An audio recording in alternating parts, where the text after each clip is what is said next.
then we use our data to sort of look into how we make these decisions to be able to create these jobs. Correct. And I want to give you, thank you very much, Caroline, for highlighting that. I like using data to make decisions because I'm very passionate about entrepreneurship as a viable option, a viable strategy for creating jobs at Global Peace Foundation. So you look at, World Bank is telling you that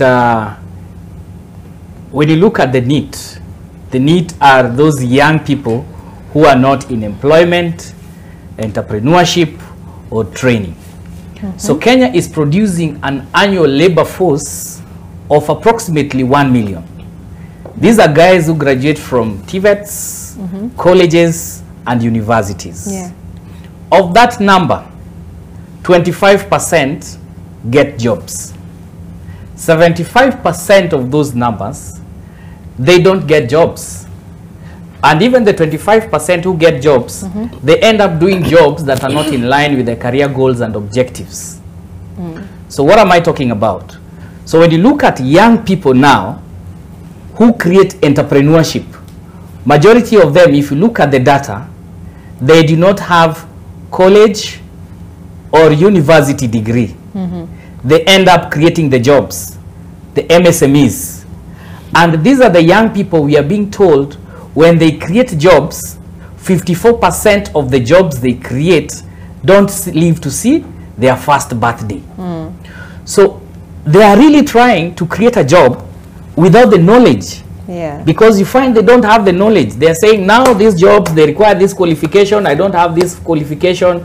They are thinking of entrepreneurship as an option. Entrepreneurship is not an option. It is the end to itself, to creating those decent jobs. Yeah. So if you look at the data now, even when you look at now the formal and the informal employment, look at the trends.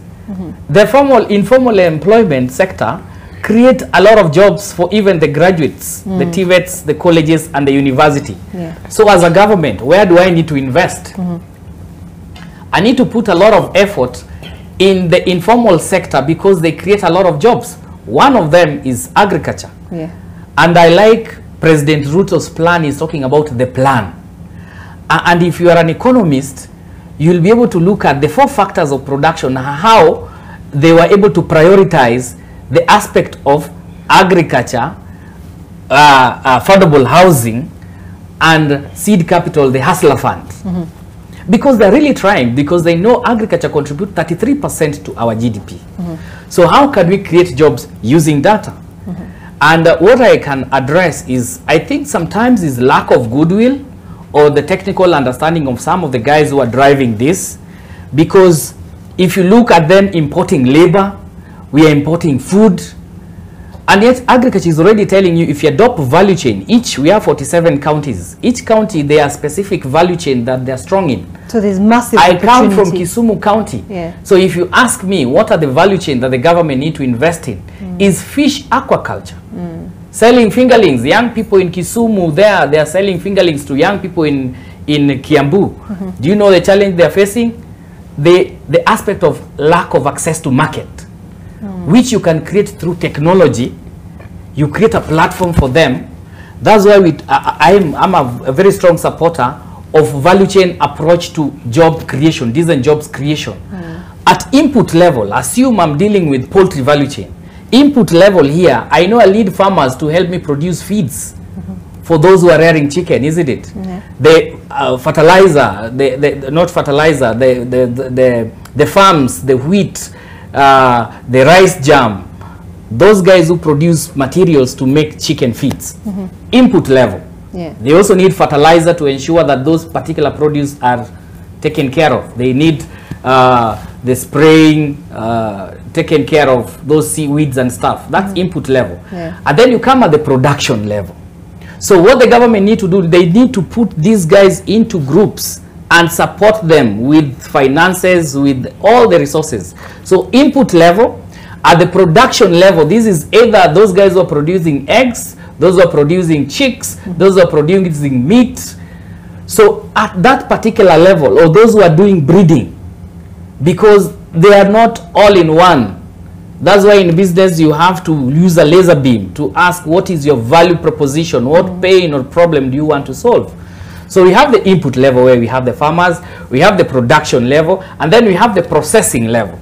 So at the processing level, one day when I started doing a project with my friend Mike Mutungi, we started engaging into poultry value chain in 2018, December 2018. Right. We didn't know whether we want to raise chicks, chicken, or eggs, because we didn't know which one creates a lot of value. So when you do it practically, you learn. And then eventually we realized that when you start producing chicks, you make a lot of money and there is less cost of production.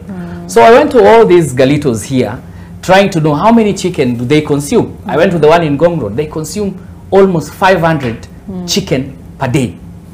So what does that tell you? Do you have the capacity to sustain that farm? Because they need this every day. So what do you need to do? You need to ensure you bring these farmers together so that I be able to meet your supply. Because if you give me a contract, I supply you once with the chicken I have, you will drop me like a hot potato, right? Yeah. So at the processing level, this is where they add value. Who are these value adds and how can we be able to support them? And then at the retail level, these are the guys who take small bits.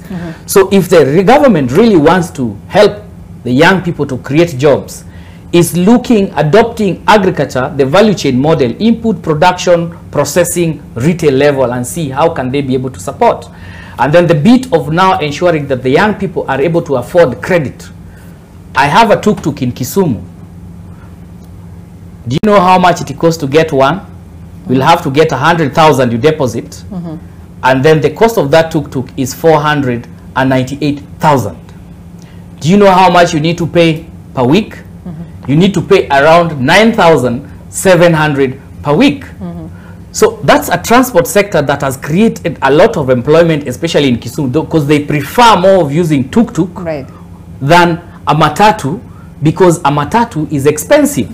So if really, I really need to support these young people to get into such kind of employment, then what do I need to do to ensure that they get affordable credit? You go to microfinance institution, the interest rates are outrageous. So those are some of the ways I think now, looking at how to create jobs is using a laser beam, as Caroline said, to approach the sector aspect, adopt the sector approach to creating employment. Right, and I think you've really expounded on that. Yes, you wanted to add something on that? No, I think that really hits a nail on the head, and I think when you talk